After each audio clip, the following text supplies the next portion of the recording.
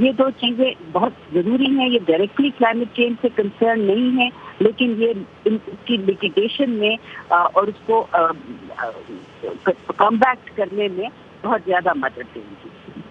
یہ بتائیے کہ جیسا کہ آپ نے نقصانات کی بات کی تو کراچی ان شہروں میں سے ہے جس کو ہاٹ سپاٹ کہا جاتا ہے. وہاں پر اگر ٹیمپریچر بڑھتا رہا تو انسانوں کا سروائیول کتنا مشکل ہو سکتا ہے؟ دیکھیے سروائیول تو ابھی جو ورلڈ بینک کی ریسنٹ رپورٹ نکلی ہے hot spots in South Asia اس میں life of 800 million people are at risk اور اس میں 10 ڈسٹرکٹس جو ہیں وہ پاکستان میں ہیں جو سندھ میں بھی ہیں سدرن پنجاب میں بھی ہیں اور یہ ہیویلی پاپولیٹڈ ڈسٹرکٹس ہیں جہاں یہ کہتے ہیں کہ 2040 2050 تک ٹیمپریچر اتنا اوپر چلا جائے گا کہ ہیومن سروائیویبلٹی امپاسبل ہوگی. تو جب یہ ماس موومنٹس آف پاپولیشن وہاں سے ایگزٹ کریں گی اور نکلیں گی کیونکہ وہاں پہ رہنا مشکل ناممکن ہوگا تو پھر باقی جہاں وہ جائیں گے وہاں پہ تو آلریڈی اوور برڈن ہے ہمارے سٹیز اور شہر اور رورل اور ٹو اربن مائگریشن کا ریٹ بھی بہت زیادہ بڑھ گیا ہے. تو یہ ساری چیزیں پاکستان کے لیے بہت زیادہ مشکلات پیدا کریں گی. آخری سوال یہ بتائیے کہ کیونکہ اس میں حکومت اوبویسلی اقدامات اس کو لینے چاہیے اور آپ نے کہا لے بھی رہی ہے لیکن شہریوں میں کتنی آگہی ہے وہ کتنا سمجھتے ہیں اویئرنیس ہے ان میں کہ کلائمیٹ چینج کس طرح ان کی زندگی کو متاثر کر سکتا ہے؟ لیکن ہمارا عام آدمی جو ہے نا وہ کلائمیٹ چینج کی زبان کو نہیں سمجھتا کیونکہ اس کو ایک بہت ٹیکنیکل طریقے سے پریزنٹ کیا جاتا ہے. وہ ماحولیات کی بات کو زیادہ سمجھ لیتا ہے, انوائرمنٹل ڈیگریڈیشن کو سمجھ لیتا ہے, جیسے اگر ہوا کی آلودگی ہے اس کے اوپر سٹیزنز موومنٹ وائسز جو ہیں وہ آج کل بڑھ رہی ہیں. لیکن کلائمیٹ چینج کیونکہ ایک لانگ ٹرم اور ڈٹرمنسٹک پروجیکشن ہے جس کا ہم کہتے ہیں اگلے 30 سال میں یہ ہوگا تو عام آدمی جس کے لیے ابھی سروائیول اتنا مشکل ہے اس ملک میں وہ تو اپنی روزگار اور اپنی روز کی زندگی کو دیکھتا ہے, وہ یہ نہیں دیکھتا کہ آج سے 30 سال بعد. بالکل. عائشہ خان بہت بہت شکریہ ہمارا ساتھ دینے کا. Thank you for being with us. Climate change کے باعث آج کینیا میں کافی باغات جھلس رہے ہیں. خوراک کی قلت سے بچنے کا ایک طریقہ یہ بھی ہے کہ خوراک کو ضائع ہونے سے بچایا جائے. اقوام متحدہ کے مطابق دنیا میں ہر سال اتنا کھانا ضائع ہوتا ہے جو 2 ارب افراد کا پیٹ بھر سکتا ہے. امریکہ میں ایک کمپنی ایسی مشینوں کا تجربہ کر رہی ہے جو کھانے کو خراب ہونے سے بچا سکے تاکہ اسے ضرورت مند افراد تک پہنچایا جا سکے.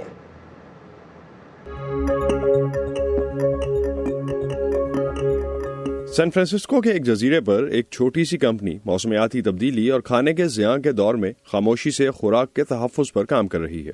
یہ ہے ٹریجر ایڈ جو کہ ٹیکنالوجی کے ذریعے مسئلے کو حل کر رہی ہے. ٹیموتھی چائلڈز ورچوئل ریئلٹی ٹیکنالوجی کی بنیاد رکھنے والوں میں سے ہیں. انہوں نے ناسا کے اسپیس شٹل کے لیے سامان تیار کیا. ان کی نظر میں غذائی بحران کے مسئلے کو نئے زاویوں سے دیکھنا ضروری ہے. ہمیں اس کو شروع سے آخر تک سسٹمیٹکلی دیکھنا ہوگا, اس کا انقلابی حل نکالنا ہوگا اور اس حل کو ہر خطے میں اس کی ضروریات کے مطابق لاگو کرنا ہوگا. پہلا ہدف ہے وہ پھل اور سبزیاں جو کہ ضائع ہونے کے لیے چھوڑ دی جاتی ہیں. ان کا حل کیا ہے؟ انہیں سکھانے کا جدید ترین سسٹم, وہ ٹیکنالوجی جس سے ہر طرح کی زرعی اجناس کو سکھایا جا سکے ان کی تمام تر غذائیت کے ساتھ, اور یہ دوسرے طریقوں سے کہیں زیادہ تیز ہو. ایسے سیب جو دیکھنے میں اچھے نہ لگتے ہوں وہ آج خشک کیے جانے کے بعد استعمال کے قابل بن رہے ہیں تاکہ مختلف کمپنیاں اس کو اپنے کھانوں میں استعمال کر سکیں. ان کے چپس بنانا تو صرف آغاز ہے. ٹریجر ایڈ اس بارے میں مشین کا بنیادی ڈھانچہ بنا کر اس کے استعمال سے آئیڈیا کو ثابت کر رہی ہے, اور یہ کھانے کو خشک کرنے کے عمل کا ہر قدم پر معائنہ کر رہے ہیں تاکہ اس خزانے سے فائدہ اٹھایا جا سکے. اس میں سے کچھ کو مشین چلانے کے لیے بطور توانائی استعمال کیا جا سکتا ہے جس کے ذریعے ہم کھانے کو خشک کر کے استعمال کے قابل رکھ سکتے ہیں. ان کا مقصد دنیا بھر میں ایسے سسٹم لانا ہے, لیکن سب سے پہلے ہر چیز کے لیے تجربہ کیا جا رہا ہے. ہم کمپیوٹر گرافکس میں عمارتیں اور ساز و سامان ڈیزائن کرتے ہیں اور ہم انہیں ورچوئل ریالٹی کے ذریعے پرکھتے ہیں, اور پھر ورچوئل ریالٹی سے یہ ایک مزیدار کھانے میں تبدیل ہو جاتا ہے. میں ڈیبل کے ساتھ حسد اللہ خالد, وائس آف امریکہ. بھارت کے مختلف شہروں میں شہریت ترمیمی ایکٹ اور نیشنل رجسٹر آف سٹیزن کے خلاف احتجاج مسلسل 5ویں روز بھی جاری ہے. مظاہروں کے دوران اب تک 9 افراد ہلاک اور سینکڑوں گرفتار کیے جا چکے ہیں. خبروں کی تفصیل کے لیے آئیے اردو VOA.com پر, اور اگر ویب سائٹ تک رسائی ممکن نہ ہو تو لاگ آن کیجیے facebook.com/VOA اردو کے پیج پر. ٹویٹر پر ہمارا ہینڈل ہے @UrduVOA.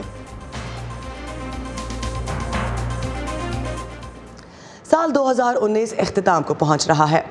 اس سال ہانگ کانگ سے چلی اور سوڈان سے ایران تک مظاہروں کے ایک سلسلے کا آغاز ہوا. 12 سے زیادہ ملکوں میں عوام نے مایوسی اور غصے کے اظہار کے لیے سڑکوں کا رخ کیا. کہیں عوام کی طاقت مطالبات تسلیم کروانے میں کامیاب رہی تو کہیں بے چینی اور نا امیدی ختم نہ ہو سکی. مظاہرین کی نظر سے سال 2019 کی ایک جھلک آئیے دیکھتے ہیں. فرانس میں پیلی جیکٹس پہنے مظاہرین مہنگائی اور تنخواہوں میں بہتری کے لیے سڑکوں پر نکلے تو سوڈان میں عوام نے نسل کشی کے مرتکب ایک آمر کے 40 سالہ دور اقتدار کا خاتمہ کیا. ادھر ہیٹی میں صدر کے استعفے اور بدعنوان افسروں کے خلاف آواز اٹھائی گئی، جبکہ ہانگ کانگ میں جمہوریت میں بہتری کے لیے مظاہرے کیے گئے. The older generations have failed tackling the biggest crisis humanity has ever faced. اور تو اور اسکول کے بچے بھی سڑکوں پر اس مطالبے کے ساتھ نکلے کہ صاحب شعور افراد قرۂ ارض کی بہتری کے لیے مزید کام کریں. اور یہ سب عراق، لیبنان، ایکواڈور اور ایران اور دوسرے ملکوں میں سڑکوں پر نکلے، یہ کہنے کے لیے کہ بس بہت ہو گیا اور اب حالات کو بدلنے کی ضرورت ہے. اقوام متحدہ کے سیکرٹری جنرل کا کہنا تھا کہ حکام اپنے عوام کے حقیقی مسائل کو سنیں. It is clear that there is a growing deficit of trust. یہ بات واضح ہے کہ حکومت اور عوام کے درمیان اعتماد ختم ہوتا جا رہا ہے، جس کی وجہ سے معاشرے میں دراڑیں پیدا ہو سکتی ہیں. دنیا پہلے ہی گلوبلائزیشن اور نئی ٹیکنالوجی کی وجہ سے عدم مساوات کا شکار ہو رہی ہے. اس سب کے رد عمل میں کچھ ملکوں میں حکومتوں نے مظاہرین کے مطالبات حل کرنے کی کوشش کی تو بعض نے طاقت کا استعمال کیا. عراق اور ایران میں سیکورٹی فورسز کے ہاتھوں سینکڑوں مظاہرین مارے گئے، جبکہ بعض مظاہرین پرامن رہے اور کچھ نے فرانس، چلی، ایکواڈور، بولیویا اور ہانگ کانگ میں لوٹ مار کی اور املاک کو نقصان پہنچایا. انہیں پرامن احتجاج کا حق ہے. بدقسمتی سے بعض ملکوں میں طاقت کا بے جا استعمال کیا جا رہا ہے اور مظاہرین کو نہ صرف گرفتار کیا گیا بلکہ کئی جان سے بھی گئے. یہ غیر قانونی ہے. وہ حکام جو ان فیصلوں اور ہلاکتوں کے ذمہ دار ہیں انہیں جواب دہ ٹھہرایا جانا چاہیے، لیکن مظاہرین کو بھی ذمہ دارانہ رویہ اختیار کرنا ہوگا. ان مظاہرین میں جو قدر مشترک ہے وہ ان کے رویے میں آنے والی تبدیلی ہے. جو بات سب جگہوں پر دیکھی گئی وہ یہ کہ اب لوگوں میں خوف ختم ہو گیا ہے. لوگ اب سڑکوں پر نکلنے اور گورنمنٹ پر تنقید سے ڈرتے نہیں. ماضی میں ایسا نہیں تھا. رٹکرز یونیورسٹی کے عمر دیواچی کے مطابق اب تو بعض اوقات حکام عوام کی طاقت سے ڈر جاتے ہیں اور اکثر یہ طاقت سوشل میڈیا کے ذریعے احتجاج آرگنائز کرنے سے حاصل ہوتی ہے. تاہم سوشل میڈیا طاقتور ہونے کے ساتھ ساتھ ایک کمزور کر دینے والا ہتھیار بھی ثابت ہو سکتا ہے جب حکومتیں کمیونیکیشنز نیٹ ورکس کو منقطع کر دیتی ہیں. حکومتوں کو احساس ہے کہ انٹرنیٹ کو بند کرنا مظاہروں کو منظم کرنے میں رکاوٹ بنتا ہے، لیکن اس سب کے باوجود انہیں روکا نہیں جا سکتا. سوشل میڈیا سے طاقت پکڑنے والے یہ مظاہرے آئندہ برس بھی تھمتے نظر نہیں آ رہے. مارگریٹ بشیر کے ساتھ عائشہ خالد، وائس آف امریکہ. تنہائی کسی بھی عمر میں تکلیف دہ ہو سکتی ہے.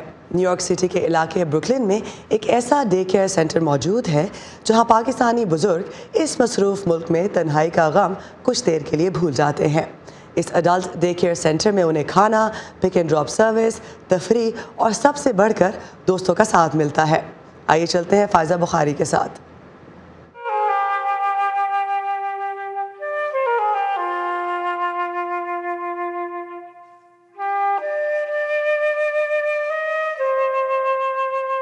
میرا خدا تو سوا تے کہ میرے بڈھے تو سوا میرا کوئی بندہ نہیں تے اس ڈے کیئر دے نال اللہ میرا وقت گزاردا تے سونا پیا گزاردا.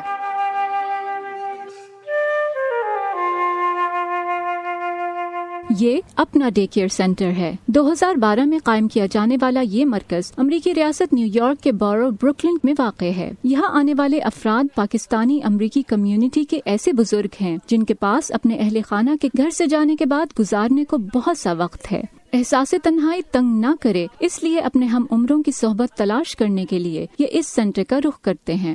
ناشتہ بھی اچھا ملتا ہے، ڈنر بھی اچھا ملتا ہے، سارا دن بھی اچھا گزرتا ہے. نماز والے کمرے چ نماز بھی پڑھی دی جا کے تے قرآن بھی پڑھی دا. اپنا ڈے کیئر کی صفت ہے، وہاں بوڑھے جوان ہو جاتے ہیں. مجھے یہاں پہ وہ محبت ملی جو اپنے گھر والے اپنے بچے بھی اتنی محبت نہیں میں دے سکتے. اور جو میرا ٹائم یہاں گزر رہا ہے ڈے کی وجہ سے مجھے پاکستان جانے کا بھی دل نہیں کر رہا. میرے پاس بیٹا بھی نہیں ہے، وہ بھی کہیں اور کسی اسٹیٹ میں ہے، وہ پاکستان میں ہے. تو سوائے خدا کے میرے تو اور کوئی نہیں ہے نا, تو اس سے بڑی آماج گاہ میرے لیے کون سی ہے. پیو ریسرچ سینٹر کے مطابق امریکہ میں 5.5 لاکھ سے زائد پاکستانی آباد ہیں. ان میں سے 1/4 کے قریب نیو یارک میں رہتے ہیں. 22% 50 سال یا اس سے زائد عمر کے افراد پر مشتمل ہے, جن کا 16% غربت کا شکار ہے. اپنا ڈے کیئر سینٹر ایسے ہی افراد کی ضروریات کو مد نظر رکھ کر قائم کیا گیا ہے. اپنا سے پہلے ان کے پاس کوئی پلیس نہیں تھی تو صرف گھر ہی تھا, تو گھر میں اب آبویسلی بڑے جابز میں بزی ہیں, تو وہ کافی آئسولیٹڈ رہتے تھے. پکنکس میں لے کے جاتے ہیں, میں لے کے جاتے ہیں, ان کو رکھتے ہیں سوشلائز ہم دیسی ماحول میں, تاکہ ان کی جو ذہنی جسمانی جو بھی پریشانیاں ہیں یا بیماریاں ہیں ان کو بھول کے وہ ایک اچھی زندگی گزار سکیں. امریکہ میں رہائش پذیر بہت سے پاکستانی خاندان ایسے ہیں جو اپنے بزرگوں کو مستقل بنیادوں پر اولڈ ہومز میں چھوڑ کر نظر انداز نہیں کرنا چاہتے. ایسے افراد اس طرح کے ڈے کیئر سینٹرز کو ایک اچھی آپشن کے طور پر دیکھتے ہیں. اولڈ ہومز کے برعکس یہاں کچھ گھنٹے کی تفریح, کورسز اور کھانے پینے کا اہتمام کیا جاتا ہے. پھر یہ بزرگ اپنے گھروں کو واپس لوٹ جاتے ہیں. یہاں پہ جو بزرگ ہیں وہ یہاں پہ آ کے رہتے نہیں ہیں, یہاں پہ وہ صرف دن کا 4-5 گھنٹے آ کے اسپینڈ کرتے ہیں, کوالٹی ٹائم. پاکستانی کمیونٹی میں بزرگوں کے لیے ایسے ڈے کیئر سینٹرز کی مانگ میں اضافے کے باعث اپنا ڈے کیئر نے اس سال نیو یارک میں اپنی دوسری برانچ کھولی, جبکہ 2020 میں تیسرا مرکز کھولنے کا ارادہ رکھتے ہیں. Faiza Bukhari, Voice of America, Brooklyn, New York. Balochistan میں لڑکیوں کے لیے کھیلوں میں حصہ لینے کے مواقع بہت کم ہیں, مگر جن کو موقع ملتا ہے وہ اپنا لوہا منواتی ہیں. ایک ایسے ہی کھلاڑی ہیں شاہدہ عباسی, جنہوں نے نیپال میں ہونے والے ساؤتھ ایشین گیمز میں کراٹے کے مقابلوں میں سونے کا تمغہ حاصل کیا. شاہدہ عباسی سے ہمیں ملوا رہے ہیں مرتضیٰ زہری. کوئٹہ کی 22 سالہ شاہدہ عباسی وہ لمحات کبھی نہیں بھول سکتی جب انہوں نے ایشین گیمز کے دوران میزبان نیپال کی کھلاڑی کو شکست دے کر پاکستان کے لیے سونے کا تمغہ جیتا. میرا فائنل نیپال کے ساتھ تھا, تو نیپال اس طرح شو کر رہا تھا جیسے کہ ان کا کنٹری ہے تو گولڈ انہی کا ہوگا. تو میں نے کہا اگر کنٹری ان کا ہے لیکن محنت تو میں نے بھی کی ہے, میں بھی تو آئی ہوں گولڈ کے لیے. تو وہاں پہ دل دک دک دک کیسے پتہ نہیں کیا ہوگا, پھر اچانک سے انہوں نے پاکستان کا جھنڈا اٹھایا. ہزارہ برادری سے تعلق رکھنے والی شاہدہ کراٹے میں طلائی تمغہ جیتنے والی پہلی پاکستانی خاتون ہیں. شاہدہ نے 2005 میں جب اپنے علاقے کے ایک چھوٹے سے کلب سے اس کھیل کا آغاز کیا تو انہیں لوگوں کی مخالفت کا سامنا کرنا پڑا. بہت سے لوگوں نے ابو کو کہا کہ آپ لڑکی کو چھوڑ یہ ختم کرو, اسپورٹس میں جانے مت دو, کیونکہ ہمارے قوم میں رواج نہیں کہ لڑکی جا کے اسپورٹس کرے, وہ بھی کراٹے. پھر ابو نے کہا نہیں, میرے ابو بہت سپورٹیو ہے ماشاءاللہ سے, انہوں نے ہمیشہ میرا ساتھ دیا ہے. جو لوگ کہتے تھے کہ لڑکی کو مت چھوڑو, آج وہی لوگ کہتے ہیں کہ آپ ہماری فخر ہو. شاہدہ کے کوچ علی ہزارہ نے اپنا گھر بیچ کر یہ کلب بنایا. یہاں سے نکلنے والے کھلاڑی صوبے کا نام قومی اور بین الاقوامی سطح پر روشن کر چکے ہیں. یہ کلب ایسا ہے کہ ریگولر ٹریننگ ہے, یہاں تقریباً 100 سے زیادہ خواتین بچیاں کھیلتے ہیں. اس میں سے بہت ٹیلنٹڈ جیسے نرگس تھا, شاہدہ ہے اور نازگل ہے, اسی طرح معقول ہے, اس دفعہ نیشنل گیمز صابرہ ہے, یہ جو نیشنل گیمز میں میڈل 3 میڈل لایا ہے سر پشاور میں. اس کے بعد یہ لوگ سلیکٹ ہو کر ادھر نیپال گیا. شاہدہ عباسی اس کلب میں دوسرے کھلاڑیوں کو بھی کراٹے کی تربیت دیتی ہیں. اپنی کامیابی وہ ان بچیوں کے نام کرتی ہیں جن کے لیے وہ ایک مثال ہیں. مرتضیٰ زہری, وائس آف امریکہ, کوئٹہ. یہ تھا آج کا ویو 360. دوبارہ دیکھنے کے لیے آئیے facebook.com/VOA اردو کے پیج پر. اس کے علاوہ ٹویٹر پر ہمارا ہینڈل ہے @UrduVOA. انسٹاگرام پر آپ اردو VOA کو فالو کر سکتے ہیں بہت سی دلچسپ ویڈیوز اور تصاویر کے لیے. اسی کے ساتھ ارم عباسی کو دیجیے اجازت. Have a great weekend.